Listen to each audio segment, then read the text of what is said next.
O primeiro registro de uma partida de futebol. E vamos além, hein? Você vai saber onde e como o esporte mais popular do planeta surgiu.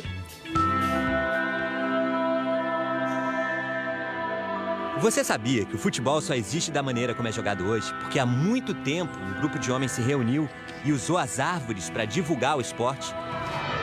E você sabia que o rugby e o futebol eram um só esporte e o cara que decidiu separá-los ficou tão importante que virou uma estátua? E qual é a imagem mais antiga de uma partida de futebol que você lembra ter visto? Pois então prepare-se, porque nós vamos fazer uma viagem no tempo em direção às origens do futebol. Nós vamos mostrar documentos, admirar relíquias e ouvir histórias que vão nos levar até aqui, ao grande jogo, onde tudo começou. Isso é o futebol de antes, de muito antes. Você que se liga na Globo, bem-vindo às emoções do Brasileirão. E esse é o futebol de hoje. Velocidade, precisão, detalhe, o mínimo detalhe. A câmera que tudo vê, tudo revela, tudo revê, tudo replay. E no telão, quando a gente se vê, gol, gol, gol, gol no ângulo, gol por vários ângulos. A final da Copa de 2014 no Brasil foi filmada por 34 câmeras de alta definição. Ah, sem contar as 14 que estavam lá só para tirar dúvidas, caso a bola ultrapassasse ou não a linha. Alguém aí ainda acha que a tecnologia não é bacana para o futebol? No estádio. Hoje, por exemplo, você pode adiantar boa parte da partida para ver só os lances que te interessam. Ou então, congelar a imagem para ir fazer um lanche na cozinha e depois não perder nenhum momento da partida. Mas, e no início de tudo, como é que era? Um plano único, câmera imóvel, preto e branco. Uma partida disputada no dia 24 de setembro de 1898. O que você está vendo agora é a imagem mais antiga de uma partida de futebol já registrada. Blackburn, a equipe de branco, contra West Bromwich, de listrado. Jogo da primeira divisão do campeonato inglês no Ewood Park, estádio do Blackburn. 4-1 para o time da casa. E, gente, não adianta esperar por nada mais muito diferente do que isso, não. São 45 segundos de ação morninha. Mal dá para se enxergar a bola, entender a partida. O autor dessa obra-prima foi esse inglês Arthur Cheetham, pioneiro na arte de registrar imagens. E é aqui que começa a nossa viagem em Manchester, a segunda cidade mais populosa da Inglaterra depois da capital, Londres. Cidade do Manchester United, do Manchester City.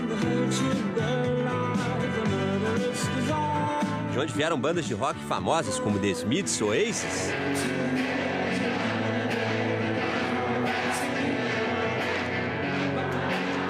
Este inglês apressado é Will McTaggart. É apressado, mas trabalha com muita paciência. Ele é o guardião do tesouro. Cuida do filme há mais de 25 anos. So the film had been discovered in a tin trunk. O filme foi descoberto em uma lata que estava guardada dentro de um baú do quarto do neto do Sr. Cheetham. Quando abriram o baú, havia uma coleção de filmes, entre eles o do jogo do Blackburn contra o West Bromwich. Ao longo das décadas, algumas partes foram se deteriorando porque o filme não foi armazenado nas condições apropriadas. Nós acreditamos que o filme original era 4 minutos maior.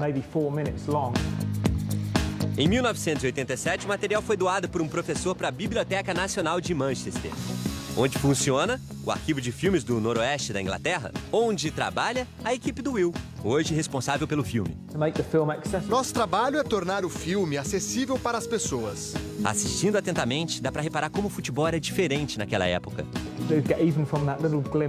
Mesmo tendo apenas um vislumbre do jogo, podemos perceber que o estilo de jogar era muito diferente. Um grupo de pessoas perseguindo ao mesmo tempo a bola. E o goleiro ficava andando sobre a linha do gol, como se estivesse entediado. Diferente? É porque as câmeras não existiam para mostrar o futebol nos seus primeiros dias de vida. Aquilo sim, poderíamos chamar de diferente. E a nossa viagem no tempo, em busca das origens do futebol, só vai continuar porque os museus se preocupam em tomar conta da nossa história. E esse faz em grande estilo. Centro de Manchester. Se quisermos chegar à raiz desse esporte, ao começo de tudo, nós precisamos entrar no Museu do Futebol. Precisamos passar direto pelo salão que guarda a camisa da Inglaterra usada no primeiro jogo internacional da história contra a Escócia em 1872. Dar só uma rápida olhadela no espaço reservado para a camisa que o Pelé usou na final da Copa de 58. E a número 10 que Maradona vestiu quando marcou o gol de mão na Copa de 86.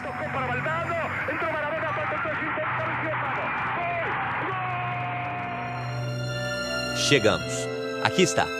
O livro com as regras da Football Association, a Associação de Futebol da Inglaterra. Um documento de 1863. As regras oficiais do futebol, como é conhecido e disputado nos dias de hoje. Ali já estavam definidas as marcações, o número de jogadores por time, os equipamentos usados, etc. Mas nós vamos mais longe. Retroceder. Para descobrir que as regras oficiais são uma adaptação de um outro documento ainda mais antigo. As regras de Cambridge. A verdadeira certidão de nascimento do futebol. Agora estamos em 1848. Naquela época, ainda não havia uma definição de futebol exata. O que existia eram vários jogos disputados com uma bola, tudo meio misturado, sem regras. Para você ter uma ideia, a geografia influenciava o futebol. Por exemplo, um sujeito jogava numa cidade onde valia segurar a bola e sair correndo com ela. Aí, ia jogar na vizinhança e já não podia tocar com a mão na bola. Era assim.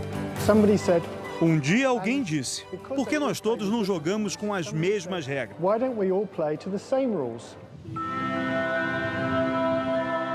Foi na Universidade de Cambridge. Cansados daquela informalidade, um grupo de alunos se reuniu e criou 11 regras com o objetivo de uniformizar o futebol. Depois eles saíram pelo campus da universidade. E nas árvores afixaram folhas de papel onde estavam escritas as regras daquele que um dia se tornaria o esporte mais popular do mundo. Ali, nas árvores, estavam as sementes do futebol. Regra número 2. Saída de bola. No começo do jogo, a bola deve ser chutada no meio do campo. Após cada gol, o jogo deve recomeçar desta mesma maneira. E não é assim até hoje? A bola está rolando. Regra número 6. Tiro de meta. Quando a bola sai pela linha de fundo, deve ser recolocada em jogo pelo lado em que deixou o campo. A bola deve ser chutada a não mais do que 10 passos da linha de fundo. Sim, agradeça aos alunos de Cambridge a existência das fantásticas cobranças de tiro de meta. Regra número 7. O gol. Gol é quando a bola é chutada entre as traves e abaixo do cordão. Isso aí mudou um pouco, já não é mais cordão, agora chamamos de travessão.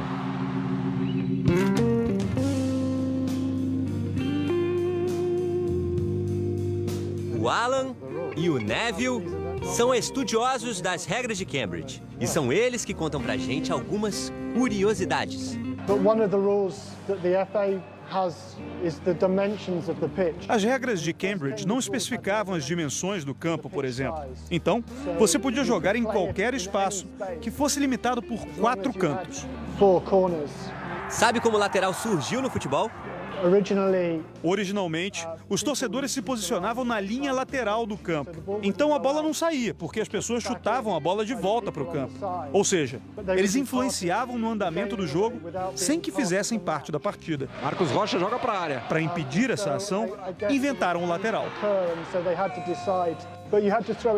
Mas você só podia jogar a bola numa direção reta. Não podia lançar para frente ou para trás.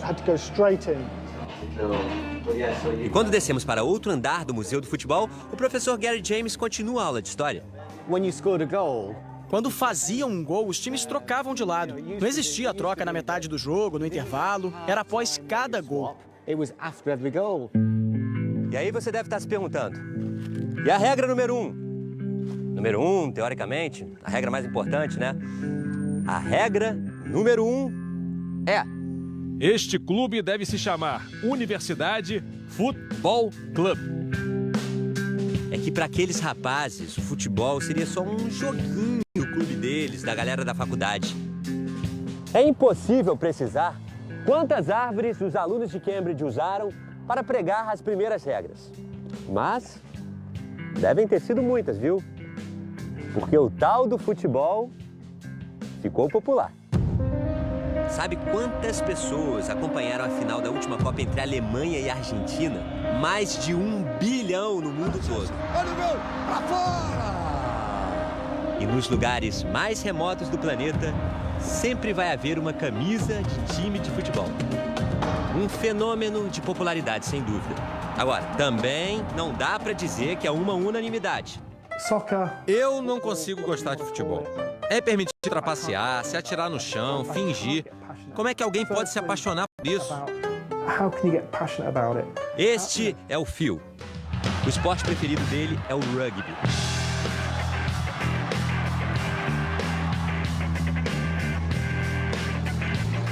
Você sabia que esse esporte tem esse nome porque foi inventado nessa cidadezinha de 100 mil habitantes? É uma cidadezinha do noroeste da Inglaterra. Desconhecida por boa parte do planeta, quase ninguém ouviu falar sobre ela. E ainda assim tem um nome de repercussão mundial. Rugby. Nossa viagem no tempo nos traz até aqui pra gente ver que antes das regras de Cambridge, o futebol e o rugby eram uma coisa só. Até que um sujeito chamado William Webb Ellis agarrou a bola e correu com ela. Algo inesperado. Todos os adversários pensaram, peraí, o que ele está fazendo? E então correram para derrubá-lo. E a essência do rugby nascia daquela ação. Pronto, em 1823, nascia o rugby. William Ellis ganhou uma estátua na cidade e o esporte da bola oval ganhou o mundo. O futebol, você já sabe, né? Ficou ali meio sem formato, jogado de maneira inconstante, até aparecerem as regras de Cambridge, blá, blá, blá, blá, blá. Mas nós ainda não terminamos nossa viagem.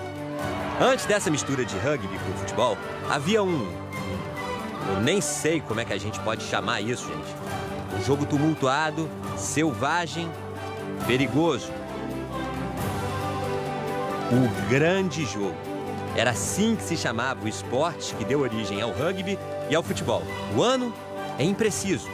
Início do século XIX. Chegamos. O início de tudo. As origens do futebol. Não havia uma definição de times, ou número de jogadores, ou regras fixas. Um grande vale-tudo com uma bola no meio, que até hoje é jogado em cidades da Europa em datas comemorativas. Aqui um dos únicos registros do grande jogo, uma pintura que está no Museu do Futebol. Provavelmente eles estão em um vilarejo, tentando levar a bola até o fim de um outro vilarejo, e os adversários tentando fazer o oposto. Aqui tem um ferido, outro sendo chutado. Aqui está a bola, e eles iam lutando por toda a rua, tentando marcar o gol. É só imaginar os momentos mais violentos do futebol dos dias de hoje, tirar as caneleiras, sujar de terra e aumentar o alcance da pancadaria, incluindo socos e até dentadas. E o tempo passou, o futebol foi mudando e cresceu, cresceu e ficou enorme, bonitão, todo moderno. Gente, por todos os lados, ficou famoso. Só que tem uma coisinha que não adianta. Séculos. O grande jogo.